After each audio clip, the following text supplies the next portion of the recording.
expense account, submitted by investigator Johnny Dollar. Yours, truly, Johnny Dollar. Johnny Dollar. Johnny Dollar. Johnny Dollar. Johnny Dollar. Johnny Dollar. Johnny Dollar. Look, you're Johnny Dollar? That's me. Well, you're not.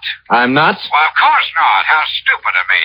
I should have realized you weren't Johnny Dollar the minute you picked up the phone. Now look, Mr. Well, your Beck. voice, it's not one bit like Now Dollar. look, will you please listen Oh, to... all right, you imposter.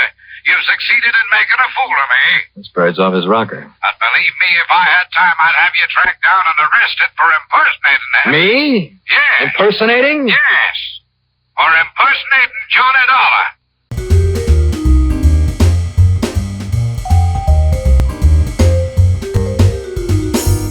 From February 18, 1949 to September 30, 1962, yours truly, Johnny Dollar, aired on CBS Radio. The show was originally titled Yours Truly, Lloyd London. The name was changed to avoid legal issues with the famous insurance company, Lloyd's of London. With the new name, Yours Truly, Johnny Dollar, the audition was recorded on December 7, 1948. Dick Powell starred in that audition. Powell had successfully broadened his range to tough guy characters with his portrayal of Philip Marlowe in Murder, My Sweet. After bringing Marlowe to the big screen in 1944, Powell was the first actor to portray him on radio as well, with the Lux Radio Theater adaptation of the film. Having established himself in the classic detective role, Powell introduced the character of Johnny Dollar. I'm an insurance investigator. My name is Johnny Dollar. What?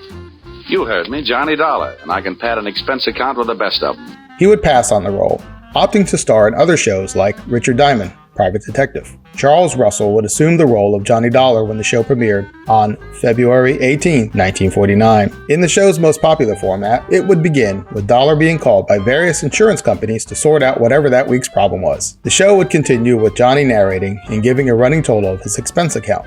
At the end of the show, he would give a parting thought and the final total, and he would end with the phrase, Yours, truly, Johnny Dollar. Russell would continue in the role until Edmund O'Brien took over in February of 1950. O'Brien had just come off a long-term contract with Warner Brothers and was kind of hitting a rough patch in his film career. His role as Dollar kept him in front of American audiences and was well received. He would continue as Johnny Dollar until 1952. In November of 52, John Lund took over the role. He had some radio experience playing Chaplain Jim on the Blue Network about a decade earlier. Lund had a successful film career and served as vice president of the Screen Actors Guild. In September of 54, Lund left the show and producers were looking for a new Dollar. While Gerald Moore would audition for the role, it was Bob Bailey who would become the next Dollar. Most fans see this time with Bob Bailey as the high point of the show. Bailey had played Detective George Valentine on the show Let George Do It, and his turn as Johnny Dollar is seen as the definitive portrayal according to many fans. Bailey would continue with the show from October 1955 until November 1960. He even wrote an episode, The Carmen Kringle Matter, under the pen name Robert Bainter, which was his first name and his middle name. The show also changed formats during this time. Instead of a 30-minute once-a-week episode, it ran for 15 minutes 5 nights a week. While each individual episode was shorter, stories could be explored more in depth because they were being spread out over 5 nights. It would continue with this format for 13 months before reverting back to 30 minutes once a week. Jack Johnstone was the producer. By the end of the 1950s, radio was becoming less popular than television. Many of the old radio shows were moving to TV. CBS still had a handful of popular shows on the radio. In addition to Yours Truly, Johnny Dollar, there was Gunsmoke, Have Gun, Will Travel, and Suspense. Now, in a move to cut expenses and focus more of that money on television, the network decided to move these shows from Hollywood to New York. New York City! This met with a lot of resistance. In fact, the crews of Gunsmoke and Have Gun Will Travel said they were willing to cancel the show rather than move. In the end, Gunsmoke remained in Hollywood. Have Gun Will Travel was canceled, leaving Yours Truly, Johnny Dollar, and Suspense to move to New York. Bob Bailey was unwilling to move and decided to leave the show. So November 27, 1960 was his last episode. Titled The Empty Threat Matter, many thought that the name of the show was a dig at CBS brass, who made this unpopular decision. Bob Reddick took over as Dollar from December 1960 until June 1961. Mendel Kramer would then take over from June 1961 until the final show in September 1962.